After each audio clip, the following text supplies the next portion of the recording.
ProfessorBlackOps, Cybersecurity for the people. You see it, let's get it. Blockchain under cybersecurity attack.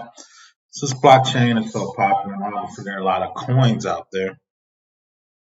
There's more attacks and more opportunities for guys to actually attack that and get the ransomware. So you see it, let's look at this quick article. Blockchain protocol, Reordering suffers an $8 million hack. Reordering told CoinDesk and hacker deployed a custom contract that was able to trick the Bitcoin protocol into receiving a deposit of fake assets. Reordering has been hit by another exploit, this time costing around $8 million. Reordering is confirmed to CoinDesk on Thursday. Reordering also told CoinDesk and hacker deployed a custom contract that was able to trick the Bitcoin protocol in receiving a deposit of fake assets. The network then proceeded to refund real assets to the hackers. Last week, the protocol was drained of around 4,000 Ether in a separate breach. This is Reordring's Twitter. Reordring has suffered a sophisticated attack on Ether router around $8 million. The hacker deliberately limited their impact, similarly as a white hack. The Ether will be hollowed until it can be peer-reviewed with audit partners as a priority. The following last week, hacked Reordring has been audited by multiple blockchain securities companies to locate a bug in a given network. There was really only two options: launch and accept the risk of the issue, or not launch and stay 90% complete in an audit review cycle for another 6 months. Both were difficult, Reordring said. There's a constant battle for these smart contract security firms to keep up with the hackers. Daniel Kim, head of capital markets of Mabel Finance, told CoinDesk via Telegram. That said, decentralized financial industry is still as a nascent. These issues lead to solutions, right? Because as people hack them, they'll learn about them, and then start having mitigating control on how to actually lock that down. So I went to the Cloud Security Alliance. They were talking about blockchain attacks, vulnerabilities, and weaknesses. So we look at a few of these, and then I'll put the rest of the links in. So we're going to go over a few of the most common attacks. That's what we just talked about. The blockchain protocol Thor suffered $8 million hack. Of course, that link will be in the description. So the CSA Cloud Security Alliance is the world's leading organization dedicated to raising awareness of best practices to help ensure a secure cloud environment.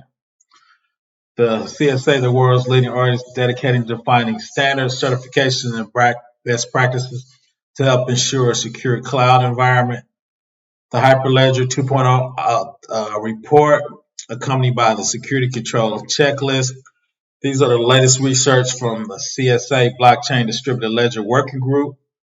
The report and the checklist were in line with the NIST Cybersecurity Framework controls, seeking to help security and risk management leaders and regulators in the financial industry to mitigate negative consequences. Obviously, losing $8 million is a negative consequence.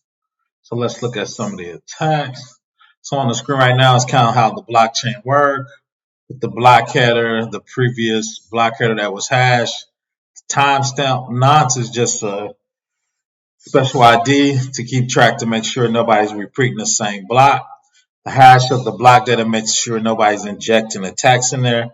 And some of the attacks are just talked about that. So that's it. And of course, at the bottom is the time. A blockchain is a collaborative, tamper-resistant ledger that maintains transactional records. The transactional record data groups are into blocks. Blocks is connected to the previous one by including a unique identifier that's based on the previous block data. As a result, if the data changed in one block is unique identifier changes, which can be seen in every subsequent block, providing tamper evidence. The domino effects allow users within the blockchain to know if the previous block data has been tampered with. Since blockchain is a network is difficult to alter or destroy, it provides a resilient method of collaboration and record keeping. So at the top, we're going to talk about the weakness introduced by software developers that results in vulnerabilities in the software. The attacker can exploit these vulnerabilities to gain advantage. Right. Blockchain attacks are very high right now for one simple reason. It's where the money is. All right.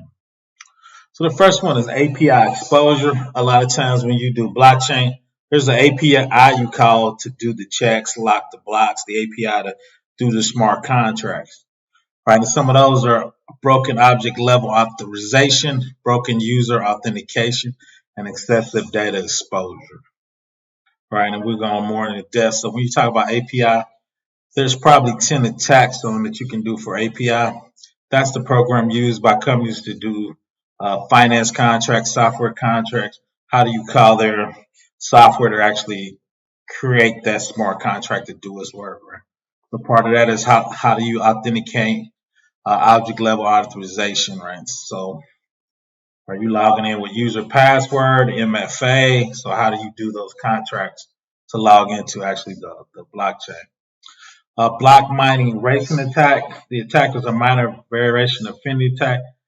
The difference is the attackers need not to pre-mine the block with the transaction, which is intended to double spend. During the attack, the attacker submits a unconfirmed transaction to the merchant victim, simultaneously does another transaction which he broadcasts to the network. It is easy for the attacker to launch the attack if he's directly connected to the merchant node. This will give the merchant an illusion his transaction is first, but that is never submitted to blockchain network by the attacker. All right, so now you're talking about timing and kind of like a checking account. If I put a deposit and deposit in there, and if I can do 4 transactions before they take their money out of that contract, right, I can overdraft that contract. And there'll be a couple more attacks similar to that one. This is one time jack account. Nodes in certain blockchain network like BitCoin depend on internal time derived by the median time reported by its peer noise. For example, you depend on your friend to know the time. Let us say an attacker managed to put a lot of malicious people in your friend list, then he can manipulate your time. The first step is the attack can be to elicit the attack on the target node. Once this attack is completed on the target node, then the target node will not accept blocks from the actual network as a timestamp of a block would not be in line with the other timestamp. So once again, that's a timing attack. Block reordering attacks. Certain cryptography operations such as CBC and ECP incorrectly allow blocks to be reordered and the results will still decrypt properly. Blockchain network lack hash capabilities. Blockchain DLT network lacks hash capability, and an attacker can rent sufficient hashing power to execute a 51% attack. Right? The little coins can do that, but you talking about the bigger network or the big one, Bitcoin. That network is way too big to probably do a 51% attack. Blockchain peer flooding. By, by creating a large number of fake peers in a network, peer-to-peer otherwise, attacker can cause real network to slow down and become non-responsive as attempt to connect to newly announced peers. Right, once again, so if you slow it down, how you create those nodes, you can get the nodes to be out of order. Like I said, you can overdraw an account. A peer chain flooding allows slowness variance. By creating a large number of slow peers real time, systems respond very slowly to the network. In a network, an attacker can cause real nodes to slow down and become non-responsive as they attempt to connect to the newly announced nodes. Unlike fake peers, this does not exist. These slowless peers are real but communicate slowly enough to hold sockets and resource opens for minutes or hours. Blockchain reorganization attack, word referred to as alternate history attack. An alternate history attack is also called a blockchain reorganization attack. May happen if the case of multiple confirmations, but requires a huge amount of computer power from the hacker. In this case, malicious user sends a transaction to a recipient and at the same time mines an alternative fork with another transaction to return the same coins. Even if the recipient considers the transaction valid after n confirmations and sends a product, for instance, the recipient may lose money. The attacker releases a longer chain and gets the coins back. The 34% attack again attacks the BFT network at a specific instance of consensus of the majority attack.